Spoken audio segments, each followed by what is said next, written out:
99. 99%. Drop group. This group. Are you serious? 99%? 99% literal garbage group. This was advertised as a 5-gemmed run, and it's amateur hour. Wait, Bob has left the group. Really? You're bringing the elitist card to Torghast? Hey, I'm just trying to not waste my time here. Hey, you know, you're the one with the least gear, right? And you died. Shut up, shill. Hey, it's Sol, and welcome back to Warcraft Weekly, the show that continues to get it all wrong. There were a lot of what I ought to call mistakes that I made when presenting information to you all earlier this week, and I want to apologize. I try to do my best to give you good information like what events are coming or what the renown cap is, but sometimes I miss. I promise that I won't do it again until the next time, and now let's get to some quick fire news. Okay, it won't be that quick. Dang, I already messed up. Patch 9.1 is finally out, and like a pack of starving pups wanting to be left out, players stampeded into the content, briefly bringing realms to their knees while tipping industry scales that never meant anything in the first place. Come on. Tons of people are checking out what's up during the preseason without the upcoming raid or dungeon and PvP season. It's a moment for players to feel a bit united in exploration and discovery as they scour the land for chits and ash. Yeah, you gotta get all them chits and ash. But then there are moments like this. No? Dude.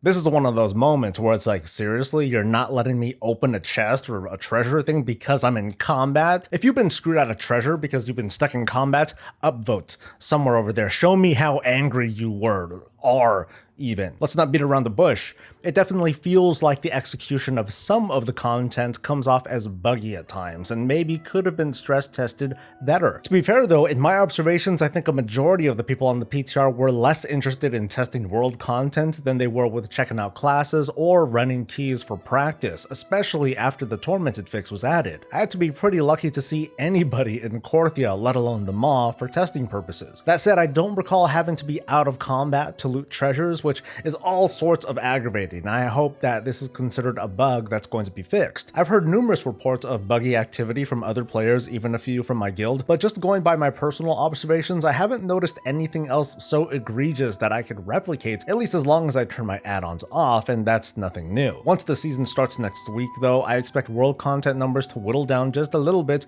as well as those population-related issues. I'm sure we'll see the really hardcore people swing by Korthia for the world boss, and hopefully start wrapping up most of their reward gathering before breaking off to do the real stuff, the dungeons, the raiding, the raided PvP, and then all the issues will be directed there. Seriously though, with the launch of Season 2 on top of what I expect to be a longer maintenance to iron out kinks on Tuesday and Wednesday respectively, we should be good to go. As for what's been laid out so far in this first week, I think people are generally happy to be back. But if I were to knock that down a few pegs, I suppose this patch, after a month-long wait, is sort of like if you were literally starving and after your first bite of food, it doesn't matter what it tastes like, it's keeping you alive. Pulling back, I think we'll have to kind of wait for the relief to die down before players really get to taste what it is that they're eating. Moving on, this week revealed a new subscription-based mount. This one is called the Sapphire Skyblazer. It falls under the usual pattern we've been seeing. You're given this thing if you're part of a 6-month subscription. You can throw down $25 for it. We'll see a thumbnail with a facepalm. Bingo. Blizzard makes some money off a digital good. A couple folks make some money off of anger, and the status quo is kept in a perfect balance. I gotta say, this wasn't a bad time for putting a new mount up for sale thanks to a new patch that includes new zone content, which means selling goblin gliders and buying a few WoW tokens from the Prophet. Yeah, I did sell nearly 3,000 goblin gliders this week, and you thought the garrison didn't make money? Ha! As for the mount itself, it's not bad. It's like a Kyrian blue sort of, and it'll look pretty sick flying around Bastion, but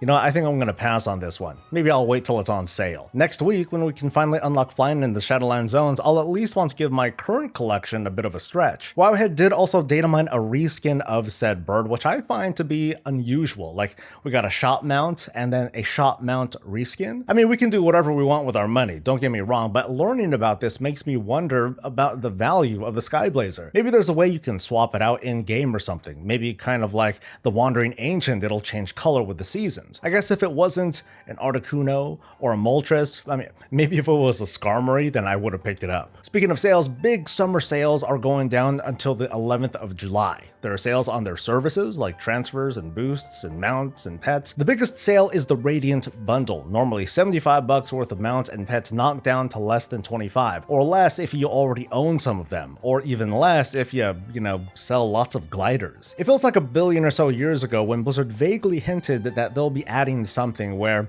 the Covenants forgive players who had left them for another. It turns out that soon, if not already, if your characters had switched Covenants, that tracking will be reset, meaning you can freely switch back to a Covenant you previously left without having to go through all the trouble of questing across 2 resets. Those of you who've been keeping a close eye on Mythic Plus World and the Tormented affix have a little bit to be disappointed over. During this week, Blizzard did a tuning pass on the anima powers made available. I'm not going to get too into what all the changes are, there are quite a few, but basically if these anima powers had teeth, they were kind of filed down a little bit. For example, the Stygian King's barbs used to deal 7.5% of a tank's health as thorns damage to enemies, which was like over 5k damage per melee hit on a tank with 70,000 health, which by the way is going to get higher in the season. That damage would have been really absurd, but since then it's been tuned down a number of times, and at the moment it's set to a mere 2%, or roughly 1400 damage off of the same kind of tank. Now don't get me wrong, that's still some pretty decent passive damage, but like I said, if you've been watching this affix as I have, it's hard to not feel a little bit bummed that Tormented won't be like the Dynasty Warriors kind of feel that some were hoping it to be. Probably the most important change to look forward to though is the addition of more breakpoints to qualify how high you can upgrade your gear. Wowhead has a handy dandy chart with the changes and I'll try to talk you through. The first 6 upgrade levels have no restrictions, but reasonably you shouldn't upgrade anything below this level anyway, that's just a waste of valor. Now one only has to get a Mythic Plus rating of 600 to advance up by an additional upgrade level, followed by 1000 for 2 more levels, 1400 for the next, then 1700, and finally 2000. It certainly feels like 1700 is definitely attainable. According to my handy dandy chart with Stephen Finn Seth with their awesome spreadsheet skills, you can time 12s on one affix and 10s on another and be able to get access to some really high level upgrades. I can't say with confidence that these achievements are going to be account wide like before, and I guess this isn't as good as running 15s for vault loot, but it makes the pressure of having to run 15s each week feel a lot less stressful in my opinion because upgrades are going to be that much more accessible. But let's also talk a bit about what's happening now. It turns out that the Keystone Hero achievements are already available to obtain now in the preseason. Those are the achievements that get you those fancy schmancy teleports, meaning arguably the best time to get these achievements would be like now, before season 2 starts, with the higher item levels and the Tormented affix that we'll have to acclimate ourselves to. I find it kind of weird for it to be in now and not at the start of the season, where it would feel like a bit more of an accomplishment. I can sort of imagine a few folks at Blizzard seeing the Wowhead article that pointed this out, and they're like, so was this intentional, guys? No, it's a bug? Well, it's a feature now. Or maybe it's just not a big deal to them. The Keystone Hero achievement doesn't say anything about it being a seasonal achievement. It's just a, yay, you did it sort of perk. And now I want to turn back to this week so far, just a couple days into the patch. I want to hear from those of you out there who are bored of the patch already, even though it's, like I said, it's just been a couple days. And it's okay if you are. All of us have different criteria and expectations that we own. If you're up for venting, please chime in the comments, and preferably I don't want others to reply to these folks to say, oh, well, you're wrong about how you feel, you haven't considered this and this and this. Let's not try to do that and put each other down. But what I want to hear from the folks who are bored or otherwise unimpressed with this patch so far are 2 things. 1, did you come into this patch mostly blind, as in did you look into no more than the official previews, or did you immerse yourself into like all the weekly previews and PTR coverage? And 2, most important, what would have made you not bored coming into this patch? What sorts of features were you looking for? What sorts of feelings were you did you want to have? This is a tougher answer than one might think, because it's very easy to say, well, I waited 8 months and this is all I got, which is, totally okay, but we know that already. I want to hear what that means. And that's the show. Personally, as someone who has been incrementally playing through the patch content since like April, I'm having a pretty good time. Like, I get super amused when I'm just AFKing, I'm doing other work, right? And in-game my character idles next to a treasure knowing that it's going to respawn in about 15 or so minutes, and I get to watch like this stampede, this swarm of players suddenly burst in and start humping a tree for a few minutes before they move on to the next spawn. Obviously, it's not all sunshine and roses. The daily that people are suffering through today to catch those grommet things or whatever with a super low respawn rate, that's totally awful. But I'm a bit baffled over the trash talk. I mean, because I get it, it's supposed to work right, but I know I don't have the energy to get all bent up over it. And another thing, like all of a sudden, I didn't think I'd be doing this, but I'm farming the maw. I'm slaughtering everything for Stygia, mostly so I can try rolling for Korthia trinkets, and I'm having quite a bit of fun doing it.